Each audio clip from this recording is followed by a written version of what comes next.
In today's video, I'm going to teach you how to use Upwork Freelancer Plus membership plans. To get started, sign in to your Upwork account and go to your dashboard. Once you are there, look to the top right corner of the screen and click your profile icon. This opens the account menu, where you will find different settings and account options related to your freelancer profile. From that menu, select Membership Plan on some screens. You may see an option that says Change Plan, or you might see Manage Membership. Click that option to open the page where you can review your current plan and available upgrade choices. This is where Upwork lets you compare what's included and make changes to your membership. Next, choose Upgrade to Plus. During this step, you will be asked to complete your payment method. Upwork typically allows you to pay with a credit card, PayPal, or your available Upwork earnings balance.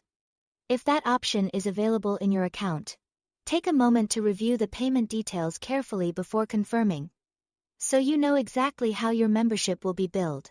Once your upgrade is complete, you can begin using the key Plus features. One of the biggest benefits is connects. With Freelancer Plus, you receive 100 total connects each month. And those connects roll over. This is useful because connects are what you use to submit proposals for jobs. So having a monthly allotment can help you stay active on the platform without needing to buy them as often. Another helpful feature is competitor insights. This gives you daily updates on bidding ranges for projects, including the minimum, average, and maximum bid amounts.